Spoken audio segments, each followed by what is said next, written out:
Hello दोस्तों, हमारे YouTube channel पर आपका स्वागत है। आज हम जानेंगे कि नर्सिंग एग्ज़ाम में सिलेक्शन के लिए हमारा स्टडी प्लान क्या होना चाहिए।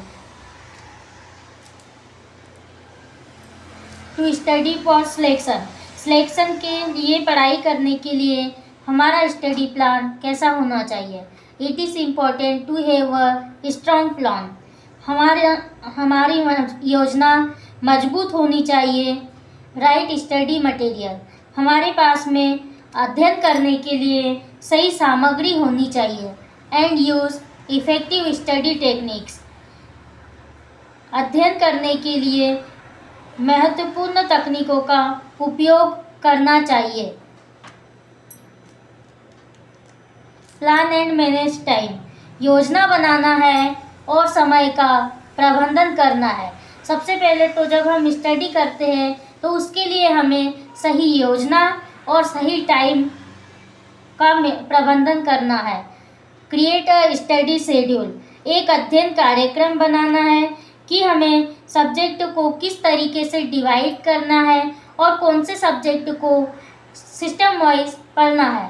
Set a time limit for each subject and stick to it, प्रत्येक विषय के लिए हमें एक समय निर्धारित करना चाहिए और उसका पालन करते हुए हमारे अध्ययन को करना चाहिए। सेट गोल्स, हमारा लक्ष्य निर्धारित होना चाहिए।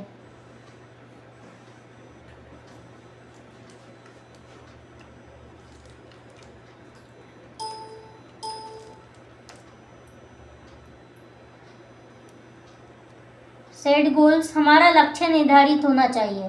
Set specific goals for each study session, such as completing a chapter और सॉल्विंग सम प्रैक्टिस क्वेश्चंस।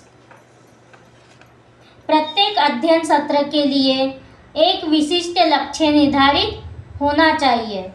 जैसे कि हमें कोई भी एक अध्याय पूरा करना है या कोई भी प्रश्न पत्र सॉल्व करना है तो हम उसे कैसे कर सकते हैं। यूज टाइम मैनेजमेंट टेक्निक्स, समय प्रबंधन तकनीकों का उपयोग करना चाहिए। इसके लिए दो तकनीक है, एक है पोमोडोरो तकनीक और दूसरी है टाइम ब्लॉकिंग तकनीक। पोमोडोरो तकनीक जिसमें हम 25 मिनट तक के वर्क करेंगे और 5 मिनट का ब्रेक लेंगे। फिर है सेकेंड टाइम ब्लॉकिंग मतलब कि हम समय को कैसे ब्लॉक करेंगे या समय को कैसे डिवाइड करेंगे। Divide your day into time blocks for specific task, हम अपने दिन को हमारे विशिष्ट कार्यों के लिए या हमारे स्टडी के लिए किस तरीके से हम समय को डिवाइड करते हैं वो ध्यान रखना है। Use the right study material, सही अध्ययन सामग्री का उपयोग करना चाहिए। जैसे कि हमारे पास में टेक्स्ट बुक एंड नोट्स होना चाहिए, पाठ्य पुस्तकें और नोट्स होना चाहिए। यूज़ योर क्लास नोट्स, जो भी हमारी क्लास की या कोचिंग्स के नोट्स है वो होना चाहिए। रेफरेंस बुक्स होना चाहिए जिसमें कि विशिष्ट जानकारी या सही जानकारी होनी चाहिए, जिसके अंदर जैसे कि हम ऑनलाइन संसाधन का भी उपयोग कर सकते हैं, ऑनलाइन के माध्यम से भी स्टडी कर सकते हैं। फिर है ओल्ड क्वेश्चन पेपर्स, जितने भी पुराने ईयर्स के प्रश्न पत्र हैं उसका इस्तेमाल करना चाहिए कि हमारा एग्ज़ाम का पैटर्न कैसा होता है और किस तरीके के एग्ज़ाम में क्वेश्चंस पूछे जाते हैं। वो सारी चीज़ें हमें ओल्ड क्वेश्चन पेपर्स के माध्यम से मिलती है। यूज़ इफ़ेक्टिव स्टडी टेक्निक्स, प्रभावी अध्ययन तकनीकों का उपयोग करना चाहिए। ऐसी तकनीकें इस्तेमाल करना चाहिए जिससे हमें सही जानकारी या सही लाभ प्राप्त हो। रीड विथ अंडरस्टैंडिंग, मतलब कि हम जब भी अध्ययन करते हैं, स्टडी करते हैं तो उसे हमें सही तरीके से पढ़ना चाहिए।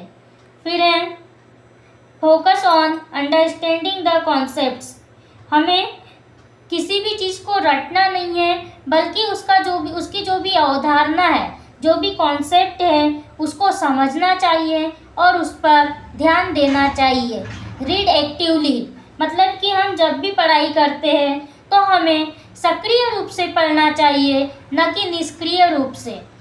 हमारा पूरा फोकस हमारी स्टडी पर होना चाहिए। Make notes, ask questions and discuss the material. हमारे नोट्स प्रॉपर तरीके से बनाना चाहिए।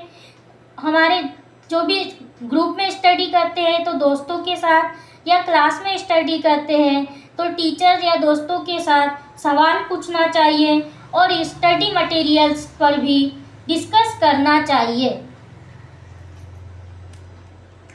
टेक्निक्स टू रिमेंबर, याद रखने की तकनीकें। फर्स्ट है, इसमें 2 टेक्निक्स यूज होती है, mnemonic methods and review regularly. Mnemonic methods इसके अंदर हम ऐसी तकनीकें शामिल होती है जिसको हम याद रख सकते हैं, जैसे कि मानचित्रण।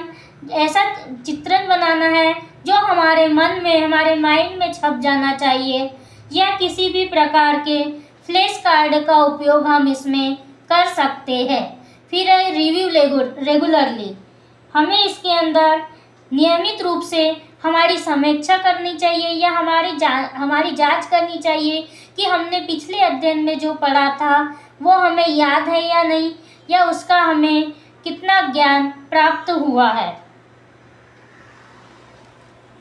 फिर है कस्टमाइज योर स्टडी एनवायरनमेंट।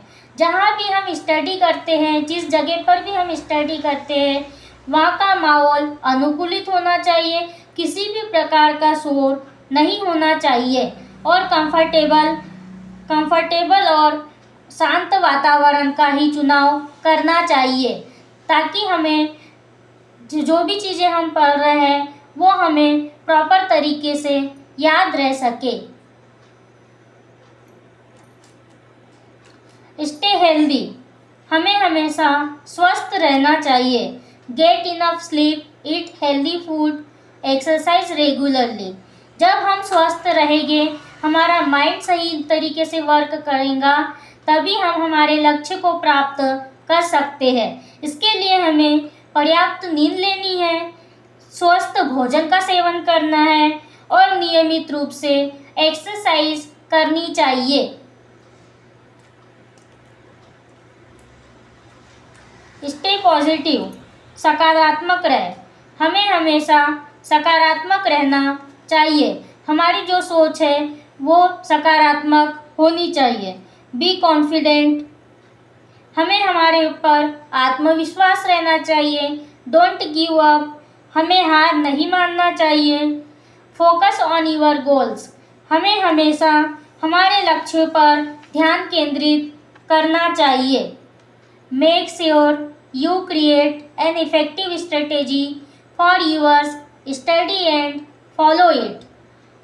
हमें यह सुनिश्चित करना चाहिए कि हमें हमारी पढ़ाई के लिए सबसे पहले एक रणनीति, एक टाइम टेबल तैयार करना चाहिए।